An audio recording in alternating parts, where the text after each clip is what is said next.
Hey folks, InfoQ Dev Summit Munich, September the 26th to 27, is just around the corner.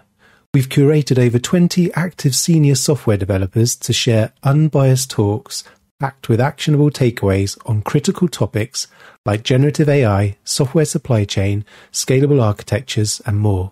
Learn from practicing senior software developers navigating today's critical dev priorities from companies including SAP, Siemens, Deutsche Telekom, Deliveroo, and more. Visit devsummit.infoq.com to learn more about the conference. Good day, folks. This is Shane Hastie for the InfoQ Engineering Culture Podcast. Today, I'm sitting down with Peter Gillard-Moss. Peter, welcome. Thanks for taking the time to talk to us. Cheers, and thank you for inviting me. Our normal starting point is, who's Peter? So, at the moment, I work for a company called DeepL, which does AI language translation, and I'm working there as a senior engineering manager.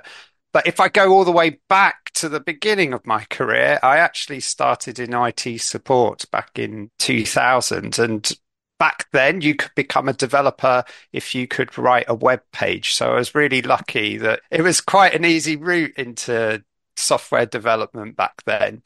So I got involved in lots of side projects and then got into software development and then had a kind of very, like many engineers at the beginning of their career, moved around a lot, went into media, went into banking, and then eventually I ended up at somewhere some people might know called ThoughtWorks as a consultancy. And I was there for 16 years. And for about 10 of those, I was in a leadership role. And at the end of my tenure at ThoughtWorks, I was responsible for over 400 engineers across the globe. Now it's a bit less. It's a bit of a smaller team, which is what I wanted after such a big experience. And most people are in Europe. But it's also been a great opportunity to kind of get back closer to the teams as well, rather than being more far away in the kind of more VP roles. When we came across each other is through QCon London, and you gave a talk, Help, I didn't realize I was a manager now. What's the hypothesis there? What's the key message there? The thing that I found is I've been coaching when I had these 400 engineers to be responsible for. There were a lot of leaders going through over that 10-year period and a lot of people going into engineering management. And I just found a continuous pattern of people I was coaching. And even still, when I'm interviewing people for engineering management positions, I often ask, how did you get into engineering management? How did you find it? And I still often see the same pattern, which is a lot of people fall into engineering management by accident. It's not an intentional choice. It's often they're the most capable or seen as the most reliable pair of hands in a team, and then are given the job. And they're often not sure what that job is. And strangely, one of the things that I think happens over that journey for a lot of people is they suddenly learn the manager word and the management word. And they're like, oh, there's all of these responsibilities that I have to have that aren't to do with technology. And I think as well, there was, especially kind of post-agile movement, a little bit of disdain, should I say, for the word manager. People didn't like the idea of management. It was seen as something very heavy. And I went through that experience myself of being kind of adverse to management concepts for a while. But then laterally in my career, I realized that these were actually important things and there were responsibilities there. And so you need to embrace that. So really there were two things. Is one was, it is really important that experts lead experts, in my opinion. And having engineers and people who've come from an engineering background or been involved in engineering. So even people who may have been, say, QAs, QA engineers, going up that management track and being responsible for engineers, I think is really important. And then the second part of it is, we need to support that journey much better, because otherwise engineers are not going to want to do it. They're going to keep walking away from engineering management. All too often we see the pattern of we take the best engineer and we make them the worst manager and give them absolutely no training and support and wonder why they walk away from that role. Yes, exactly. So over your 20 years and working in leading and bleeding edge organizations, what have you seen the evolution of the role of the engineering manager? Yeah, when I first started, I mean, IT was the department that most developers probably started in, and IT tend to be a very, very separate organization, not so connected to the business as we have now in product orgs and big tech orgs. So they weren't at the heart, they were kind of at the side. And back then, most of the teams I worked in, you reported into IT, which may have been part of operations. And the first engineering manager type job I had, my boss was a project manager, not another engineer. And actually, what was kind of weird is the project manager would be there temporarily, my boss, whilst I was on that project. And then when I was on another project, I'd report into another project manager. So whilst my responsibilities at the time may have been for my engineers and doing the people management stuff, I wasn't responsible for delivery. That was a project manager. And then you had other roles like BAs that would rotate in and out. And I think that was the structure for a while. And then kind of when Agile came along, the people management stuff kind of went away a little bit. So there was this period of time when the project manager took over the people management in some teams for all of the developers. And who was the most technical senior technologist was just called the tech lead. And the tech lead was probably closer to what we call a staff engineer now, really. And therefore you had this period where the most senior technical person had no people management responsibilities. And then I think that shifted again when product kind of teams came along and you got this kind of big tech, which was actually engineering managers should be engineers. They should do people management and they should do delivery responsibilities. So you see things like project managers disappear from teams and then become something outside of the team. And you see all the people management not happen directly through the engineering manager. So really, I mean, the size of teams I worked in at the beginning of my career, they were very big. They were pools of people that moved around on projects, then moved into big teams that had scrum masters, product owners, project managers, BAs, QAs. And now they've shrunk right down to kind of being product managers, designers, engineers. And I think that's changed the responsibilities of the engineering manager a lot over that time. What makes a successful engineering manager in today's realm? I used to say it was people, process, technology were the three pillars, but I was interviewing someone for an engineering management position and they said product, people, process, technology. And so I think they were really right. So I now add product to that list. In some departments, that might be business rather than product, but it's having some sort of business or product acumen. Like to be a successful engineering manager, you have to understand what the goals and the objectives are for your customers, for your users, and for your business. So you have to have some business savvy. The people part is being responsible for the team, making sure the team is high performing, that people are working well together, and things like even simple things, even the managerial aspects of people management, like making sure that stuff can keep moving when someone goes off sick or goes on vacation. There's even that kind of logistical part of people management. And then there's the growing of people and making sure that people can engaged and motivated. And that's really important. So to have a high performing team, you have to have engaged and motivated people. From a process perspective, it's really, I mean, you can look at it two ways and it depends on the organization. It might be delivery from a more project management kind of delivery, like being able to take what product to trying to achieve and break that down into work that can be delivered, but also from a kind of day-to-day process. So more and more people are talking about things like cycle time and DORA metrics. And it's the engineering manager's responsibility to understand those things and make sure that they can move those things in the right direction. And then, of course, you've got technology, where most engineering managers should have come from and be comfortable with. So you're talking about technology choices or, like helping product understand how technology should be used to obtain their goals, all the way down to technical practices and what are good engineering practices as well. So it's a very, very broad set of things.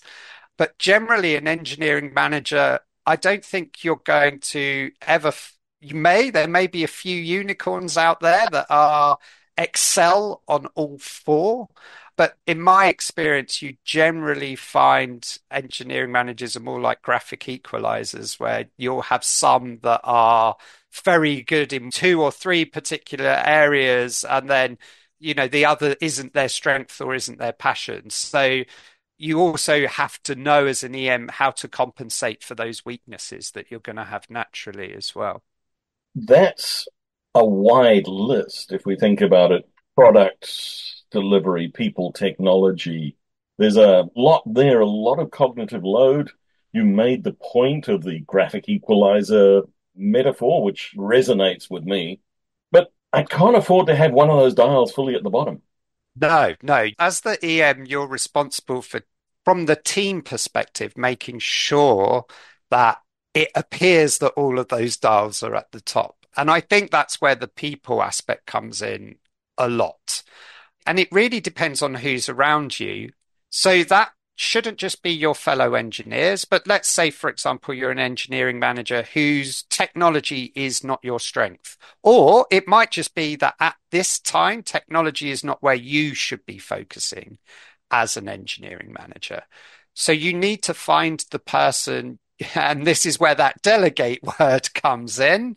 You need to find the person you can trust and rely on and be able to pass those things over. So if you've got a strong senior technologist, then you want to rely on them and make sure that they can take the lead in the technical decisions for you. If you haven't got a strong senior technologist, then is that a hiring decision you need to make, or do you need to ask for some external help from someone else or something like that if that's not where your strength is? Likewise, the being strong on product is something you need, but a lot of that will be down to the dynamic with your product manager or your product owner, depending on how things are working. If they're very, very strong themselves, and I mean, we're assuming that a product manager has very strong business acumen, but if they're a really good communicator and they're really good at coaching, then that's something that maybe you don't need to be as strong as, because the team's just going to absorb that. And then you just need to repeat the key messages and learn the key phrases that need to be passed on. So you only need a superficial understanding. But I've seen situations, and I think it's fairly common, where sometimes an EM ends up in a team without a product manager, or a product manager is looking after multiple teams and they don't have all of the time that they can give. And in those cases, that's when the engineering manager is going to have to kind of try and fill that gap somehow themselves and learn more than they would have had to if they'd had a strong product manager there. But really, I think the two ones that you can't sacrifice are the people and the process. I think those are the ones that EM will live and die by, shall we say, because they're the ones that tend to be more externally noticeable. So when the morale of the team or the team isn't performing very well for whatever reason, people will notice that outside your team. And they often notice that if delivery is not going well. So if your processes aren't in a good, healthy place, or you're having challenges with delivery, it'll be very, very clear to people outside the team that there's a problem. So generally, I would say the people and the process are the two that you have to make sure are covered. But again, you can delegate process as well. Like there might be someone in your team that's really, really passionate about kind of methodologies, and maybe a natural project manager. Well, get them more involved as well. But ultimately, you're responsible for it. So you have to make sure that those two are working well. The team today is truly the unit of value delivery for our organizations. How do I, as an engineering manager, build great teams? There are two things that have to be in place. I would say the first one is trust. You can't build a great team without trust. And that can take a long time or it can happen by magic sometimes. So I'm sure a lot of people have heard the kind of storming, norming, forming cycle, which I think is a good heuristic, though not a scientific model. It's a good heuristic. But generally, understanding whether people trust each other. And what does trust really mean? It means that they can speak openly, they can talk about their challenges, but in a way where there's a level of safety there. So you haven't got trust when everyone's just direct and annoying each other, like that's kind of that norming, storming stage you'll be in. Yes, you've got lots of people who are outspoken, but the other people they're just upsetting each other when they're doing it. And so you really need to make sure that the team trusts each other, but that there's that psychological safety. So that's number one. Once you've got a team that trusts each other, they can do a lot more. The other thing is motivation. So motivating people in the right direction is what an engineering manager has to do to get a high performing team. If people aren't motivated or they are motivated towards the wrong things, then that's a real challenge. And sometimes, like if we talk about motivation, like there's the classic having a discussion about what language should be used or what framework should be used in a team. And that can take a lot of time and attention. And I think that's where that product aspect or that business acumen aspect comes in, where the engineering manager has to work with the team to decide whether now is the right time and whether those decisions are the right things to bring the business direction in and get the outcomes that we need and make sure that the team feel that connection. So in those kind of technology debates, the team's motivated towards the right outcomes, but also understands the impact of those decisions on those outcomes. And they're not just motivated towards, I would say, selfish concerns. I don't mean that in a, but we've all been there. We all want to work with that new cool technology. We all want to try that new thing. And that might not be right for the team or right for the problem at hand. And that's the engineering manager's job, to help the team go through that journey and then be comfortable with their decisions and that they're making the right decisions. So there's a strong facilitation message coming through there. Yes, definitely. And I think that really depends on where the team is, what style an engineering manager might have to choose. But when you've got to a good, healthy place, you're going to be relying a lot on facilitation. I think earlier, there's kind of an irony here, right? Like there's different situations you could be in. So number one, when you're in a challenging situation. So I used to remember I liked watching those kind of survival programs when they abandoned a load of people on an island. And what you often find is at the beginning, the person who is the strong leader is more directive, more decisive, and they get things done very quickly and they get the team up and running and in a good place. But then when the team is comfortable and their food and their shelter is organized, they often usurp this kind of more dictatorial leader. And then they get the more facilitator type leader, the more democratic leader, if you like, in. And I think there's a lesson in that, is that democratic style sometimes doesn't work at the beginning because you're in a survival situation. You need to make fast decisions. I also think there's an irony, is that when you build trust, your team are more likely to trust you as a manager to just make decisions on their behalf as well. So I found that be a really weird thing. Like I remember having a conversation with an engineering manager and they were asking me what to do in the team and I was just coaching them through and they were like, I trust you. I know what you would do. Can you just make the decision here and I will go with it? And I was like, oh, that's very odd. They were very comfortable trusting me with making a decision. So yes, there is a facilitator role, but also you need to know and need to be able to sense when you don't need to facilitate, and for whatever reason, for speed, for urgency, you need to come in and make the decision and say, I've made this decision. I'm sorry I haven't involved everyone and got their opinions, but you trust me because you trust that I know you. You trust that I'm going to do the right thing for you and the team and the business. So you have to choose your style based on the situation. And we lean into models like situational leadership. Yes, exactly. One of the things that bothers me when I look at a lot of organizations is how do we train, build, empower these strong technical people to become good engineering managers?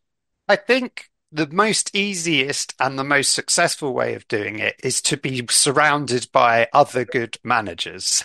So that's the easiest way. Unfortunately, that's often not the case. And I don't believe that's any organizational or systemic problem. That's just because lots of organizations, especially over the last few years, grew very, very fast. And so had a lot of people who were new into these roles and were learning. And that was my experience as well. I was going through these roles and I was learning as I went.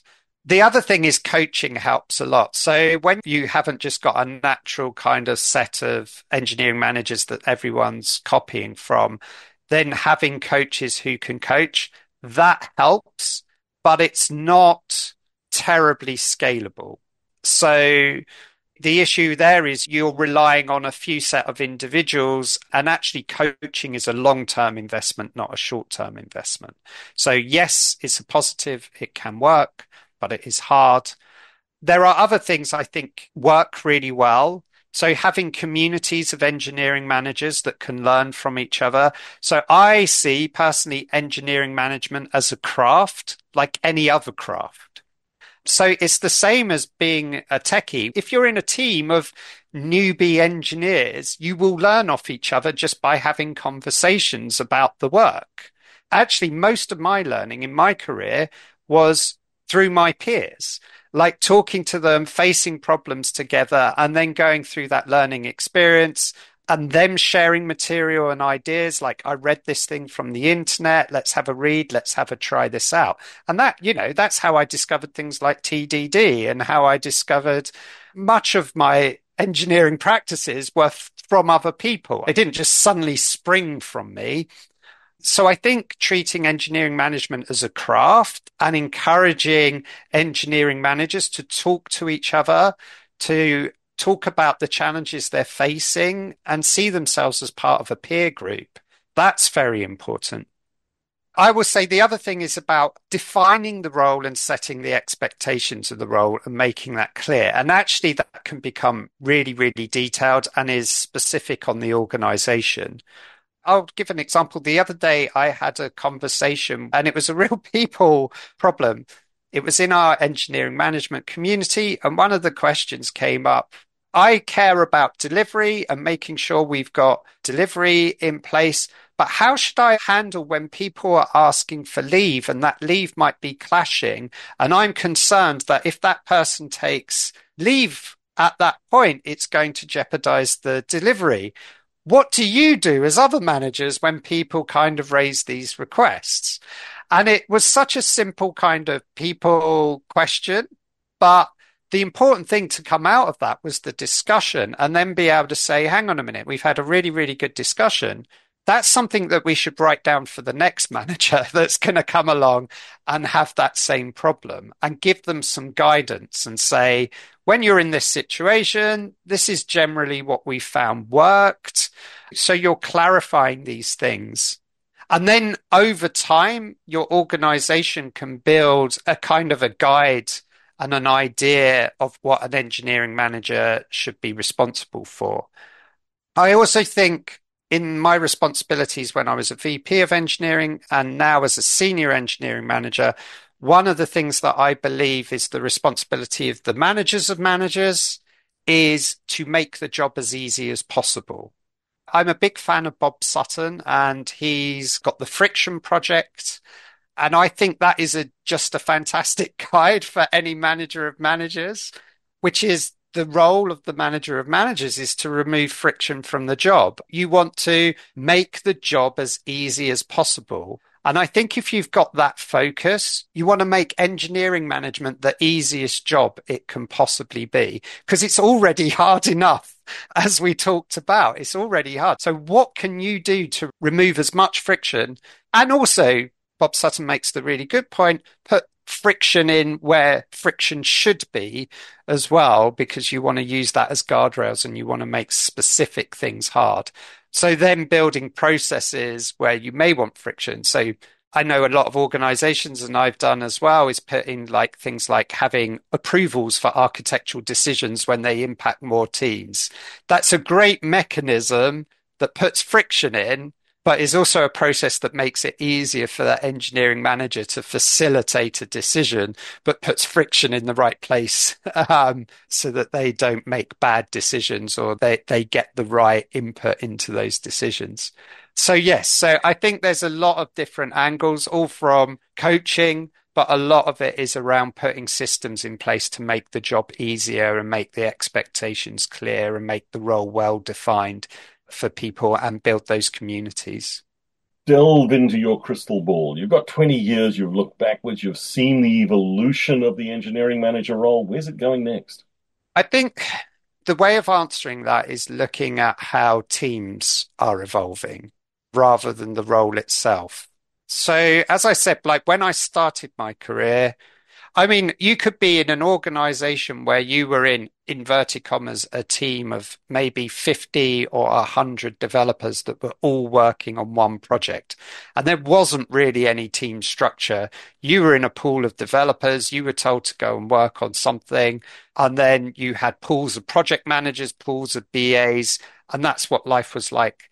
But what we've seen is this trend over time to kind of long-lived teams that are leaner and have the least amount of fluff around them as possible. And I think that trend will continue. I believe that the answer to high productivity is smaller teams with a high ratio of engineers to non-engineering roles. So I think, you're typically seeing teams maybe between 4 and 6 engineers, maybe a little bit bigger, but you've got, 5, 10, 15, you've got Dunbar's number in place. So a lot of organizations are structuring teams around Dunbar's number. So that's more smaller teams than we've seen, and leaner. So I think that will continue. So I think what you'll see is engineering managers having more of that whole team responsibility. I also believe that because generally there's a shortage of specialist roles like product managers and designers, you're going to find more and more engineering managers in the position where they might be in a team that doesn't have a PM or doesn't have a designer, especially if they're on a technical project like a platform project, or they're sharing a PM amongst several teams. And that's going to stretch that engineering management role more. On the plus side, they are smaller teams, so there is less to do. I think what we need to see actually, and needs to come out the industry, and I believe we are starting to see signs of it, is actually more of a support and more structures that go around an engineering manager to make their job easier. I do think that that is missing. So I think making delivery easier, tooling that makes delivery much easier and more predictable, so that the engineering manager doesn't have to be an expert project manager. They're able to manage the work in a way that's fairly easy to do, but they've got the systems and tools in place that give them the data. I would say that's another evolution that I'm definitely seeing, is that engineering managers are becoming incredibly data-led. And I see that escalating. When I first started my career, there were no metrics in engineering apart from things like, how big a method was or lines of code and things like that. And they were all very, very poor. Then you got things like velocity come out and story points. But generally, the engineering managers just disliked those things and argued against them. Whereas now you're seeing this trend towards engineering embracing metrics, like the DORA metrics, the space metrics, and we're seeing even more sophistication coming in metrics as well. And being able to use those metrics appropriately for their team. So I think that's going to be a massive evolution that we'll see. A lot of the engineering managers I'm interviewing, I'm surprised that over the last year, a lot of them will talk about metrics in the interview from the beginning, which is a massive shift from a few years ago when those just would not be on the table. So I think there'll be a lot more data-led engineering managers. And I think there's risks there, to be blunt, because metrics are a powerful but dangerous tool as well if used inappropriately. How big a team realistically can an engineering manager look after? How many people? I think that depends on the experience of the engineering manager. And I try and look at multiple dimensions of the team to understand. A more experienced engineering manager will be able to manage a bigger team. The problem there is a lot of it comes down to how many people you have to coach and how many people you have to mentor or performance manage. So generally, there's a limit to how many people we can give that amount of care and attention to, which is probably for many engineering managers, when it gets above like 6, they will struggle because people management will be taking too much of their time. But I believe there are structures you can put in place. So I've very commonly used structures where you have kind of a team, which has kind of what I often call streams, 2 streams in them or 2 domains inside the team. So outwardly, they look like one team, but inwardly, they're organized where you might have a more senior aspiring manager take over each one, and then the engineering manager looks over both of them. So they're kind of, doing a more junior manager job within the team. And that can work as well.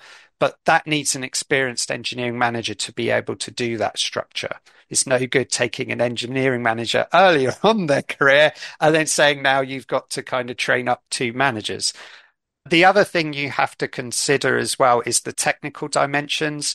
If the area that the team is working in is very, very technical and has a lot of technical complexity, you're going to find that the engineering manager is going to have to step in a lot more into technical decision making and be responsible for that. So that will shrink the team naturally, because you can't have a big team tackling gnarly and kind of technical problems and have an active engineering manager at the same time. So I think you see that a lot in kind of domains where it might be more security based, or even now with the rise of AI, where teams are kind of maybe working with machine learning or other things, or data projects as well. But I generally think Dunbar's number is a really good guide. Actually, as teams go above 10, I think you start to get into problems naturally, to be honest. Unless they've got a really clear domain, the technology's not too gnarly, and the people are already in a really good place, yes, you can maybe get above 10 in the team. But I found most of the times when there's a fire with a team, that team is often gone bigger than 10. Peter, lots of great advice, lots of good content here. If people want to continue the conversation, where can they find you? I'm active on LinkedIn, so they can come and search for me on LinkedIn. I'm really easy to find because I'm the only Peter Gillard-Moss in the world. So if you search for me, you will find me. So yeah, that's where I stay most active. So yeah, please reach out and connect on LinkedIn. Peter, thank you so much. It's been a pleasure having you on the podcast. Cheers. Thank you. It's been my pleasure too.